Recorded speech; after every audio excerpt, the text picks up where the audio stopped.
Oke, jadi ini ada pertanyaan yang bagus banget dari salah satu followers aku. Kalau mau beli properti menggunakan dana investor, kurang lebih pembagiannya itu seperti apa yang benar? Seperti apa angka yang wajar untuk mereka? Supaya ketika kita menawarkan sebuah proposal, mereka itu menyetujuinya. Jika teman-teman lagi ada masa dalam kegalauan seperti ini ada video yang tepat untuk kalian. Jadi simak videonya ini sampai habis.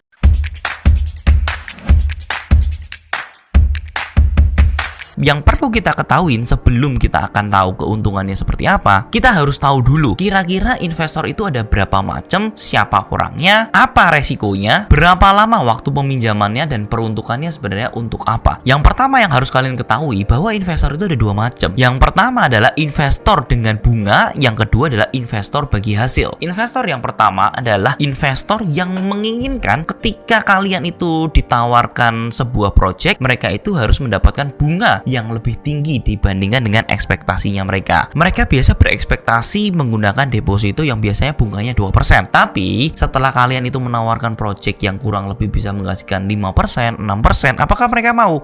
Ya, belum tentu mau, tapi bisa juga mau. Karena apa? Karena sudah melebihi dengan ekspektasinya mereka yang biasanya. Nah, pasti di sini ada yang nyinyir nih. Wah, Ton, kalau misalkan cuma dikasih 5%, 6%, orang mana mau? Nah, teman-teman, jangan salah. Kita sekali lagi masuk ke dalam instrumen investasi. Kita harus membedakan dulu antara bisnis dengan investasi. Kalau misalkan teman-teman ngomongnya tentang bisnis, yes, 5% itu sangat-sangat rendah. Bahkan itu sangat tidak menarik. Tapi jangan lupa ketika kita mendapatkan return yang besar seperti di bisnis, ada satu hal yang harus kita tukarkan, yaitu adalah waktunya kita untuk ngurusin bisnis tersebut. Kalau ada masalah kita harus ngurus, tapi ketika instrumen investasi, mereka bisa berjalan tanpa adanya kita yang terus-menerus incar di dalamnya itu. Jadi, apakah 5-6% orang bisa mau? Bisa mau dan bisa juga tidak, tergantung sekali lagi apakah orang tersebut bisa mengelola lebih dari 5% dan 6% sebelumnya. Kalau mereka bisa, ya mereka pasti akan berpikir gitu. Kemudian ada juga yang namanya investor bagi hasil. Investor bagi hasil ini cukup berbeda dengan investor yang berbunga. Bedanya adalah ketika mereka itu bagi hasil, mereka tidak mendapatkan return setiap bulannya. Kalau misalkan dia berbunga, itu kita wajib membayarkan pokoknya setiap bulan. Mau kapanpun itu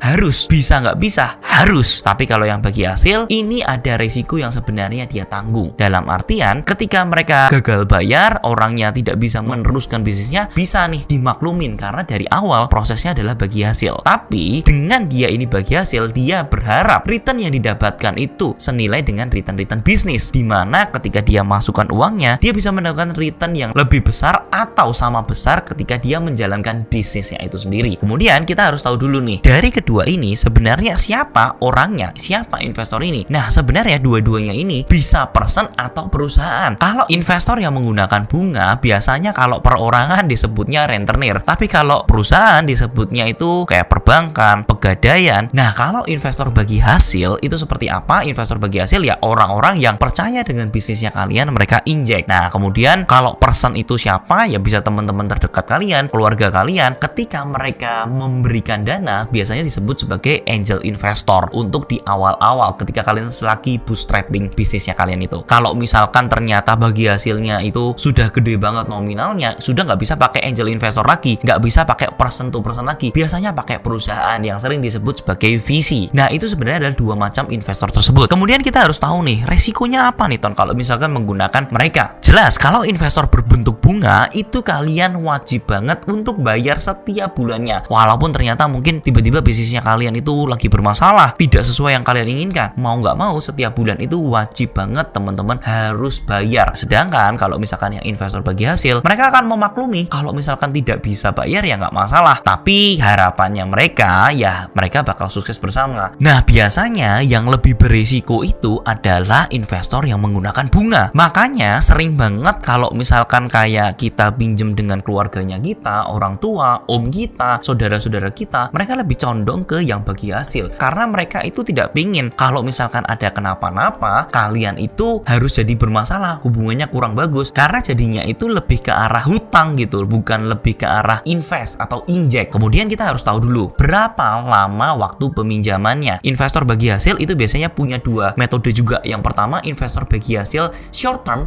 yang kedua investor bagi hasil yang long term. Yang short term itu biasanya by project, misalkan kita mau membangun perumahan, misalkan kita mau membangun apartemen. Nah, investornya ya by project aja. Kalau project itu selesai, ya udah selesai. Tapi ada juga investor yang long term. Investor long term ini biasanya mereka invest ke perusahaan kalian, dan perusahaan kalian biasanya investnya itu ke diri kalian, karena yang kelolain bisnisnya itu kalian. Jadi mereka benar-benar membayar kalian. Nah, di sini ketika kalian melakukan ekspansi, kalian punya project tambahan, ada project kedua, project ketiga, mereka akan selalu ada karena mereka investnya ke perusahaannya kalian atau ke dirinya kalian. Nah, setelah tahu ini, pertanyaannya adalah kesimpulannya mana yang lebih untung? Kita pakai investor dalam bentuk bunga atau investor bagi hasil? Semuanya masih tergantung dengan kalian. Kalau misalkan kalian peruntukannya untuk membeli properti yang kalian yakin pasti full okupansinya, kalian tahu setelah kalian beli itu juga pasti rame seperti apa yang saya dan alumni-alumni lakukan, bagusnya menggunakan hutang. Karena apa? Karena kalian tahu pasti bisa terbayar. Tapi yakin itu tetap 80% ya kan. Di namanya bisnis yang notabene itu effortnya jauh lebih besar dibandingkan dengan instrumen investasi. Kalau kita yang lakukan investasi kos-kosan itu benar-benar kita less effort, dan kita tahu omset yang kita dapatkan ya nggak bakal sebanyak bisnis. Otomatis ketika bisnis itu omsetnya gede, ada resiko juga yang lebih gede dibandingkan dengan kita bermain di instrumen investasi. Nah, ketika kita melakukan bisnis, kita tidak tahu kira-kira kedepannya apa, lebih bagus yang kita yang bagi hasil gitu. Kenapa orang mau yang investor bagi hasil? Kan resikonya lebih gede. Nah, sekali lagi, ketika resikonya lebih gede, return yang Bapak Ibu berikan itu harusnya lebih menguntungkan dibandingkan kalian cuma model investasi dengan bunga aja. Jadi ini semua punya karakternya berbeda-beda. Kalau misalkan kalian ternyata punya pabrik, kalian 2 tahun penjualannya setiap tahun sekian ton. Nah, ternyata kalian itu mau ekspansi lagi, kalian melakukan pinjaman dengan berhutang, ya kalian majuin lagi lebih besar, ya nggak masalah karena returnnya itu kecil sekali. Tapi berbeda kalau misalkan kalian lagi starting mau bikin bisnis pabrik. Nah, biasanya mereka itu lebih pengen kayak misalkan bagi hasil aja, karena kalian nggak tahu nih resiko kedepannya seperti apa. Kalau misalkan di properti untuk instrumen yang kos-kosan, saya lebih menyarankan untuk melalui berhutang saja. Ini cenderung lebih aman asal kalian mengikuti step by step yang aku ajarkan di video-videoku sebelumnya. Nah, kalau misalkan kalian ingin memulai proyek-proyek developer, proyek-proyek perumahan, nah kalian bisa masuk ke investor yang bagi hasil. Nah, kalau kalian sendiri kira-kira lebih suka metode yang seperti apa? Coba kalian ngobrol di kolom komen, mungkin kalian bisa kasih input atau mungkin ada pertanyaan untuk videoku kali ini. Thank you for watching, semoga video ini bisa bermanfaat buat kalian, and I'll see you in the next video. See ya!